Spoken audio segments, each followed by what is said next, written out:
Hi everyone, it's me, West Coast Mom, and today I'm going to show you how to crochet one of my favorite stitches, the half double crochet. Now, the half double crochet is somewhere in between the single crochet and the double crochet, hence the name. And I really like this stitch because it works up reasonably quicker than the single crochet. Whenever I do single crochet projects, it always feels like I'm going to take forever to get it done.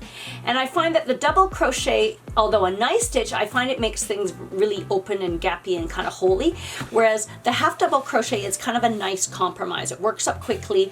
There are some gaps, of course, but it's not too bad, and so it does create kind of a nice dense sort of pattern, and it works up great for so many different applications, blankets and clothing and all different kinds of things. So I'm going to show you how this is done. Alright, so I have my yarn and my hook, and we are going to start with a chain base or a chain foundation. So I'm going to make a loop and I'm going to crochet a chain. Now I'm going to crochet one more than the number of stitches that I want. So I want to make 5 half double crochets, so I'm going to chain 6. So that's 1, 2, 3, 4, 5, 6. Now the 6th one is actually going to be the side, so that's why you don't count it. So that's why it's 5 plus 1. I'm a loose crocheter, which means my chains they're kind of loose, they're not tight, right? And so my chains tend to be bigger than someone who is considered to be a tight crocheter, and so that works out to be the height here of one stitch. If you're a tight crocheter, you might want to do 2, you might even want to do 3. Typically it's either 1 or 2 depending on the style of crocheter that you are. Alright, so I've got chain 6 here, and I'm going to do my yarn over, and I'm going to skip the first one that's the closest to my hook, and I'm going to, let's see, 1, 2, 3, 4, 5, that's this one, and I'm going to crochet into there. Alright, and I'm going to pull my yarn through, so I have 3 loops, and then I'm going to yarn over and go through all 3, and that's it. Do that again. So yarn over, go into my chain, pull through, 3 loops, yarn over, go through all 3. So you can see there are not many steps to the half double crochet, so that's why, like I said, it does work up fairly quickly, and so it's really nice to do projects with this stitch because it's reasonably easy. Alright, so I've gotten to the end here.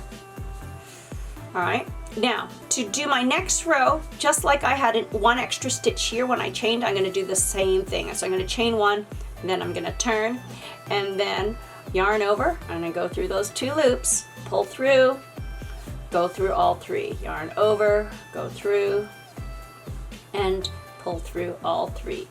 So this, like I said, is quite easy, and it works up very quickly.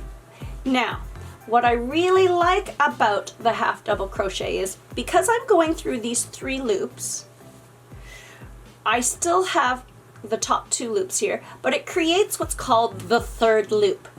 So here's my little swatch. That was the front because I just finished going that way. When I look at the back, there is this extra loop right up here, and then that allows us some variation. So I've been going through the top 2 loops along the top here, just like we normally do, whether we're doing single crochet or double crochet as well, but this one has this extra loop at the back.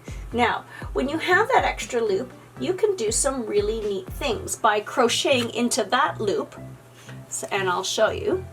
So if I chain 1, now instead of doing these top, but now it's in the front here, that 3rd loop, because I've turned, so I can go into that loop instead and make my half double crochet, and you will see that those top 2 loops from the top now get pushed forward, and it creates this kind of like natural ribbing. It almost looks like a knit stitch, so that's kind of really neat. Here I've done it in that 3rd loop every row. If you do it every other row, then it kind of alternates, it leaves a larger gap in there. But that's the really neat thing about the half double crochet. So with this one stitch, you can get all these different kinds of looks, and it turns out really neat, and there's lots of different variations that you can do. Alright, so there you go. That is all about the half double crochet.